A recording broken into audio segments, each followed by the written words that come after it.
आधी रहे। और स्वयं हारने के बाद गुरुदेव पूरी अयोध्या में दौड़ दौड़ कर कहते थे कि मेरा भरत मेरे से भी अच्छा खेलने लगा, आज मेरे भरत ने मुझे खेल में परास्त कर दिया। गुरुदेव हमारे इस प्रेम को किसकी नजर लग गई गुरुजी? क्या मेरे वन में जाने से भैया वापस चले जाएंगे? बोले मैं लेके चला जाऊंगा। गुरुजी बोले, भरत जी नाचने लगे। भरत जी, गोस्वामी जी कहते हैं ऐसा अवसर आया, ऐसा लगा मानो महाराज जीवित हो गए हो। जैसे कोई मृतक व्यक्ति जीवित हो जाए, उस समय जो आनंद उठेगा। भरत जी सुने कि मेरे वन में जाने से भैया वापस चले जाएंगे, भरत जी नाचने लगे। वो हॉर्न बंद है क्या? वो बंद है। 14 साल के लिए वन नहीं जाऊंगा। भरत जी बोले, गुरु जी बोले मतलब? भरत जी बोले, कानन कराऊं जन्म भरे बासु। भरत जी बोले, गुरुदेव 14 वर्ष बाद अयोध्या जाऊं और कहीं कैकई फिर से मुझे राजा बनाने का सपना देख लेगी तो मैं ये समस्या ही समाप्त कर देना चाहता हूं। गुरुजी, मैं जीवन भर वन में रहने को तैयार हूं, मैं अयोध्या लौट कर नहीं आऊंगा। जब तक आखिरी सांस है मैं वन में बिता लूंगा। प्रभु आप मेरे भैया को लेकर वापस जाइए। ऐ भरत जी की वाक्य गुरुदेव की मति को हिला के रख दी।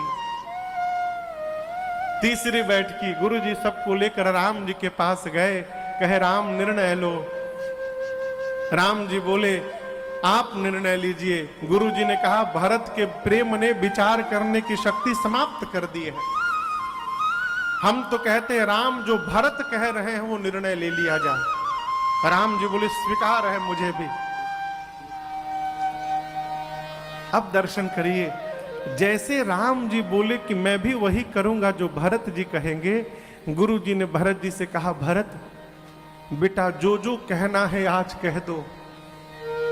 ऐसा अवसर दोबारा जीवन में प्राप्त नहीं होगा। भैया कह दिए हैं, जो आप कहेंगे वो राम जी करेंगे। जो कहना है आज कह दो। भरत जी खड़े भय हाथ जोड़कर राम जी के सामने बोले, भैया आज तक मैंने आपके सन्मुख कुछ कहा नहीं है। मैं तो केवल आपको निहारता रहता हूं। महू स्नेह सकोच बस सन्मुख कहे न बै। प्रेम और संकोच के कारण आज तक आपके सामने मैंने कुछ नहीं कहा। दर्शन तृप्तन आज लगी प्रेम पियासे। आज तक मेरे नेत्र आपके दर्शन से तृप्त नहीं हो पाए। पहले ये तृप्त हो जाए तब न इसकी बारी प्रारंभ होगी। प्रभु आज तक यही तृप्त नहीं हो पाया, इसलिए इसको अवसर ही नहीं मिला। मैं कुछ बोला नहीं आज तक आपसे। आज गुरु जी ने कहा है बोलने के लिए। गुरुदेव मैं भैया से नहीं बोलना चाहता हूं, मैं यहां बैठी पूरी सभा से बोलना चाहता हूं। मैं अपने रघुनाथ जी के स्वभाव को ठीक से जानता हूं। मेरे भैया का स्वभाव है अपराधी पर भी क्रोध नहीं करते हैं। मैं तो इनका भाई हूं। ये अपराधी हूं पर को न काऊ, मैं जानू निज नाथ स्वभाव। आपको एक बात कहूं गुरुदेव, बचपन से लेकर आज तक मेरे भैया ने कभी मेरे मन को दुखाया नहीं है, कभी मेरे मन को तोड़ा नहीं है। हम एक बहुत भीतर की बात बताते हैं। हम लोग जब बचपन में खेलते थे गुरुजी ना, तो हमेशा खेल के समय लक्ष्मण को भैया अपने साथ रखते थे और हमसे कहते थे भरत तुम विरोधी दल में जाकर खड़े हो जाओ। मैं हाथ जोड़कर कहता था प्रभु मैं सपने में भी आपके विरोध में नहीं खड़ा हो सकता हूं, आप मुझे अपने विरोध में क्यों खड़ा करते हैं? तो कहते थे भरत जब तुम विरोधी दल में खड़े रहोगे ना तो अपने भरत को मैं देखता रहूंगा, अब मेरा भरत अपने राम भैया को देखता रहेगा, हम दोनों आमने सामने रहेंगे तो एक दूसरे को देखते रहेंगे। अब गुरुदेव खेल प्रारंभ होता था, अब मैं तो भैया को देखता ही रह जाता था और मैं हारने लगता था गुरुजी। और जब मैं हारने लगता था ना तो ठीक हारने से पहले ये रघुनाथ जी हारे हूं खेला जीता वही मोह।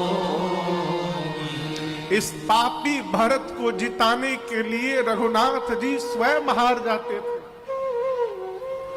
कई बार हारा हुआ खेल हमको जिताए हैं और स्वयं हारने के बाद गुरुदेव पूरी अयोध्या में दौड़ दौड़ कर कहते थे कि मेरा भरत मेरे से भी अच्छा खेलने लगा, आज मेरे भरत ने मुझे खेल में परास्त कर दिया। गुरुदेव रात के समय अगर गाड़ी चला, इस प्रेम को किसकी नजर लग गई गुरुजी? मेरे कारण मेरे प्रभु को वन में आना पड़ा। गुरुजी विह्वल हो गए। गुरुदेव ने संभाला, भरत जी आप जो कह रहे हैं वो सत्य नहीं है। राम जी ने कहा भरत जी आज आपने अपने आप को पापी कहा, सावधान आज के बाद मत कहिएगा। राम जी कहते हैं पुण्य से लोक तात तर तोरे। भरत जी ब्रह्मांड में जितने पुण्यशाली जीव हैं आपके पांव के धूल के नीचे हैं, बराबर भी नहीं है। पुण्यशाली जीव आपके चरण के धूल के भी बराबर नहीं है। पुण्य से लोक तात तर तोरे। और मां भरत, मां का कोई अपराध नहीं है भाई। मेरी मां कैकेयी बैठी है, जो मेरी मां को दोष देगा वो व्यक्ति जीवन में कभी अपने घर में श्रेष्ठ की सेवा नहीं किया होगा, जो कभी साधु की सेवा नहीं किया होगा वो कहेगा मेरी मां कैकेयी का अपराध है। भरत हित और अनहित पशु पक्षी भी जानते हैं।